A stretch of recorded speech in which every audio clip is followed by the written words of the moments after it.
क्या हुआ?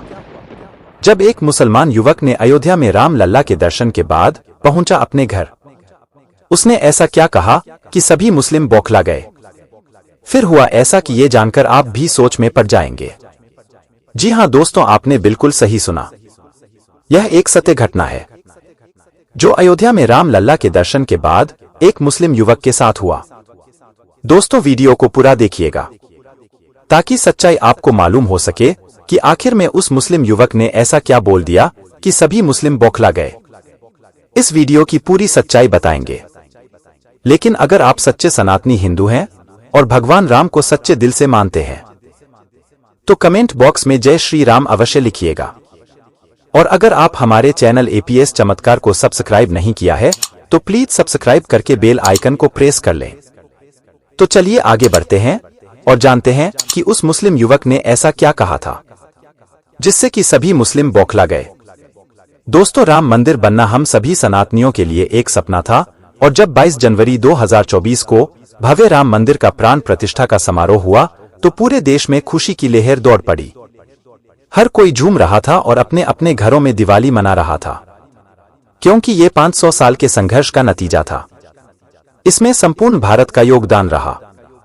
इस आयोजन में प्रधानमंत्री नरेंद्र मोदी, उत्तर प्रदेश के मुख्यमंत्री योगी आदित्यनाथ, आरएसएस प्रमुख मोहन भागवत एवं बड़ी बड़ी हस्तियों को भी बुलाया गया था। इस आयोजन में अन्य गणमान्य अतिथियों में देश के साधु संत और मुल्ला मौलवी सभी लोग प्राण प्रतिष्ठा के अवसर पर मौजूद थे। और इस कार्यक्रम में शामिल होने के लिए सहारनपुर में जमीयत हिमायतुल इस्लाम के अध्यक्ष एवं मुस्लिम स्कॉलर कारी अबरार जमाल को भी न्योता मिला था। राम मंदिर ट्रस्ट की तरफ से 22 जनवरी को होने वाले कार्यक्रम का निमंत्रण मिलने पर उन्होंने ट्रस्ट का शुक्रिया अदा किया। उन्होंने कहा कि स्मृति ईरानी जब मदीना जा सकती हैं तो मैं प्राण प्रतिष्ठा में क्यों नहीं जा सकता। सहारनपुर में जमीयत हिमायतुल इस्लाम के अध्यक्ष और मुस्लिम स्कॉलर कारी अबरार जमाल को राम मंदिर ट्रस्ट की तरफ से 22 तारीख को अयोध्या में हो रहे राम मंदिर में प्राण प्रतिष्ठा कार्यक्रम का ऑनलाइन मोबाइल पर निमंत्रण मिला था। कारी अबरार जमाल ने बताया कि उन्हें ट्रस्ट की तरफ से कॉल आया और उन्होंने कहा कि हमने आपको निमंत्रण भेजा है। यह भी बताया गया कि निमंत्रण की हार्ड कॉपी भी स्पीड पोस्ट से आज शाम तक आपके पास आ जाएगी। राम मंदिर ट्रस्ट की तरफ से निमंत्रण मिलने के बाद अबरार जमाल बहुत खुश हुए थे। उनका कहना था कि वह अयोध्या राम मंदिर की प्राण प्रतिष्ठा कार्यक्रम में जरूर जाएंगे। उन्होंने बताया कि जहां तक मुझे पता है मुस्लिम लोगों में 4 से 6 लोगों को ही निमंत्रण मिला है।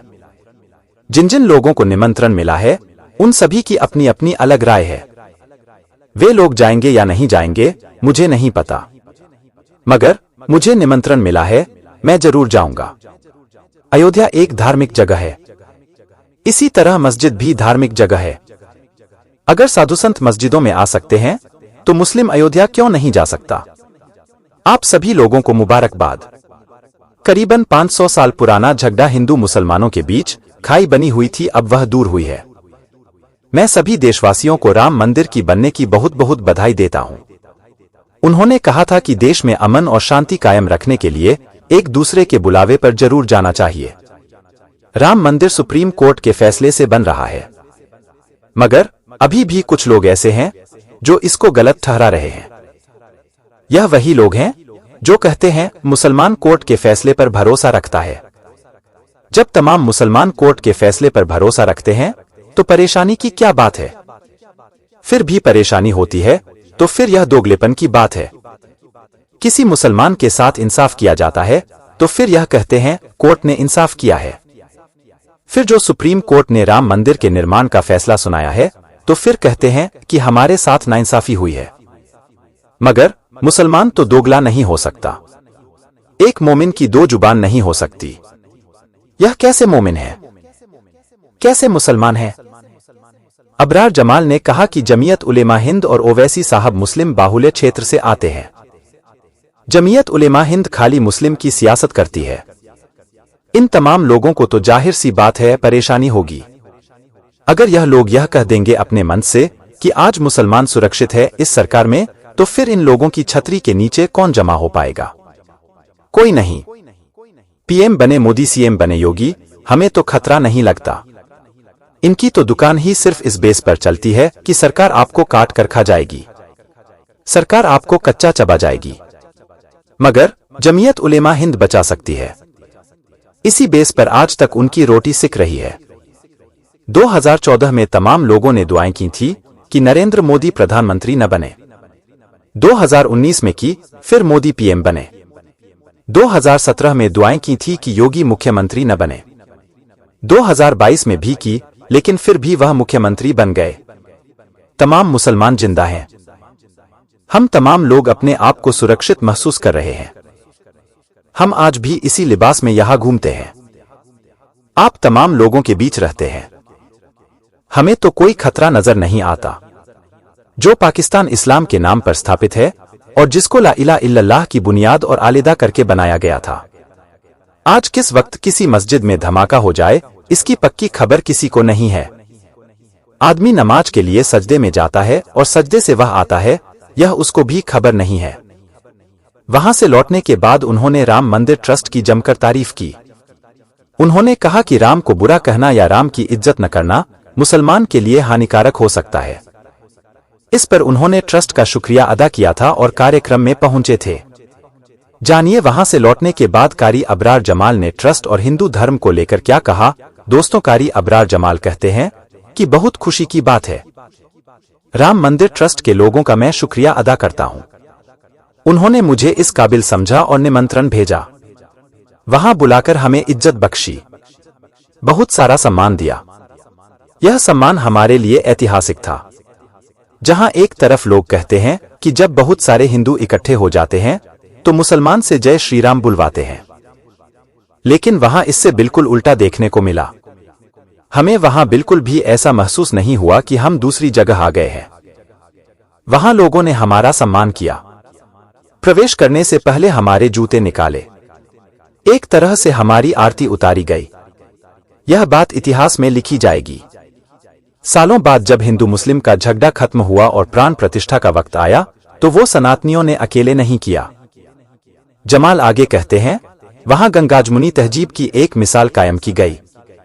कारी अबरार जमाल को बुलाया गया और उसका सम्मान किया गया। मौलाना उमर आलियासी को बुलाया गया। यह हिंदुस्तान की बेहतरीन मिसाल है। वहां मुझे बड़ा हिंदुस्तान देखने को मिला। तमाम साधु संत भी थे, दूसरी तरफ मैं भी शामिल था। फतवा से संबंधित एक सवाल के जवाब में उन्होंने कहा, मैं फतवा से इसलिए नहीं डरता क्योंकि पढ़ा लिखा हूं। हम अपने दीन को मानते हैं, साथ ही दूसरे के मजहब की इज्जत करते हैं। कुरान कहती है कि हर कौम में एक पैगंबर को भेजा है। हो सकता है राम भी अपने वक्त के पैगंबर रहे हों। राम को बुरा कहना या राम की इज्जत न करना मुसलमान के लिए हानिकारक हो सकता है। उन्होंने कहा, जाहिर है कि जहां मस्जिद के लिए जमीन तय हुई है, इंशाअल्लाह वहां भी जल्द निर्माण शुरू हो जाएगा। एक तरफ मंदिर बन रहा है और दूसरी तरफ एशिया की सबसे बड़ी मस्जिद भी बनकर तैयार होगी। यह एक बड़ी पहल है। दोस्तों, इसी तरह इमाम उमैर अहमद इलियासी ने भी रामलला की प्राण प्रतिष्ठा समारोह में पहुंचे थे। उन्होंने कहा, यह बदलते भारत की तस्वीर है। आज का भारत नवीन और उत्तम है। मैं यहाँ पैगाम ए मोहब्बत लेकर आया हूँ। हमारे इबादत के तरीके और पूजा पद्धति अलग हो सकती है। हमारी आस्थाएं जरूर अलग हो सकती हैं, लेकिन हमारा सबसे बड़ा धर्म इंसान और इंसानियत का है। आइए हम सब मिलकर इंसानियत को बरकरार रखें। दूसरी बात यह कि हम सब भारतीय हैं, भारत में रहते हैं, इसलिए हम सबको चाहिए कि हम अपने देश को मजबूत करें। हमारे लिए राष्ट्र सर्वोपरि है। आज का संदेश नफरत को खत्म करने के लिए है। बहुत दुश्मनी हो गई, बहुत लोग मारे गए, बहुत राजनीति हुई। अब हम सबको मिलकर एक होकर भारत और भारतीयता को मजबूत करना है। राष्ट्र सर्वोपरि है। अखंड भारत बनाने की दिशा में हम आगे बढ़े, यही हमारा पैगाम है। जिस तरह मोदी जी पूरी दुनिया में भारत का नेतृत्व कर रहे हैं, हम भी सब मिलकर अपने राष्ट्र को मजबूत करें। दोस्तों, ये वीडियो कैसा लगा, आप अपनी राय हमें कमेंट बॉक्स में दे सकते हैं। अगर वीडियो पसंद आया हो तो वीडियो को लाइक करें और साथ में हमारे चैनल पीएस चमत्कार को सब्सक्राइब करके बेल आइकन को प्रेस कर लें। अभी के लिए आप सबको जय श्री राम।